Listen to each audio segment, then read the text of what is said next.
అందరికీ నమస్కారం. నవవసంతం 3 తెలుగు వాచకం 8వ తరగతి తెలుగు పుస్తకం 6వ పాఠము తెలుగు జానపద గేయాలు.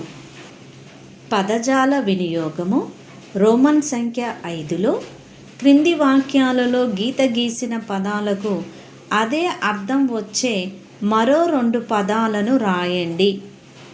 నేర్చుకున్నాము. 2వ విభాగంలో క్రింది పదాలతో సొంత వాక్యాలు రాయండి నేర్చుకున్నాము. ఇప్పుడు రోమన్ సంఖ్య 6లో భాషను గురించి తెలుసుకుందాంలో మొదటి విభాగం క్రింది వాక్యాలను సంశ్లిష్ట వాక్యాలుగా మార్చి రాయండి. సంశ్లిష్ట వాక్యాలుగా మార్చి రాయండి. ఆ వాక్యంలో మామయ్య ఇంటికి వచ్చాడు, మామయ్య కాఫీ తాగాడు. మామయ్య ఇంటికి వచ్చాడు, మామయ్య కాఫీ తాగాడు. ఈ వాక్యాలలో పై సామాన్య వాక్యాలలో రెండిటిలో మామయ్య మామయ్య మామయ్య మామయ్య అనే నామవాచకం ఉంది. ఈ విధంగా నామవాచకం తిరిగి చెప్పబడిన నామవాచకాన్ని తొలగించి మొదటి వాక్యంలోని క్రియ వచ్చాడు అనే దానిని వచ్చి అనే సమాపక క్రియ, వచ్చాడు అనే సమాపక క్రియను వచ్చి అనే అసమాపక క్రియగా మారింది. మామయ్య ఇంటికి వచ్చాడు, మామయ్య కాఫీ తాగాడు. మామయ్య అనే నామవాచకం పై వాక్యంలో సామాన్య వాక్యాలలో రెండిటిలోనూ ఉంది. మామయ్య మామయ్య. వచ్చాడు అనే సమాపక క్రియ వచ్చి అనే అసమాపక క్రియగా మారింది. మామయ్య ఇంటికి వచ్చి కాఫీ తాగాడు.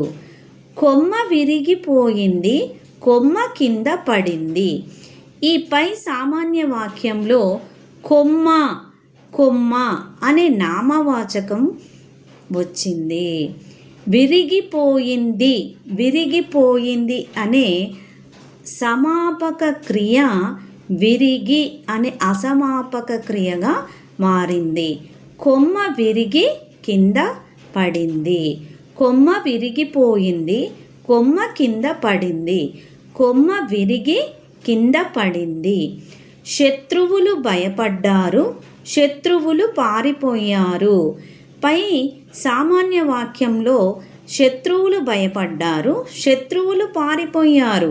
శత్రువులు అనే నామవాచకం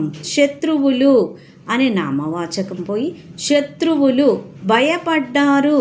సమాపక క్రియ భయపడి అసమాపక క్రియగా మారి శత్రువులు భయపడి పారిపోయారు.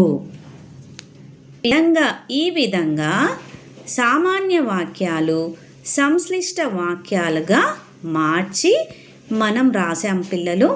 మళ్ళొకసారి చదువుతాను, వినండి. మామయ్య ఇంటికి వచ్చాడు, మామయ్య కాఫీ తాగాడు. మామయ్య ఇంటికి వచ్చి కాఫీ తాగాడు. కొమ్మ విరిగింది, కొమ్మ కింద పడింది. కొమ్మ విరిగి కింద పడింది. శత్రువులు భయపడ్డారు, శత్రువులు పారిపోయారు. శత్రువులు భయపడి పారిపోయారు. ఈ విధంగా సామాన్య వాక్యాలను సంశ్లిష్ట వాక్యాలుగా మార్చి రాయాలి పిల్లలు.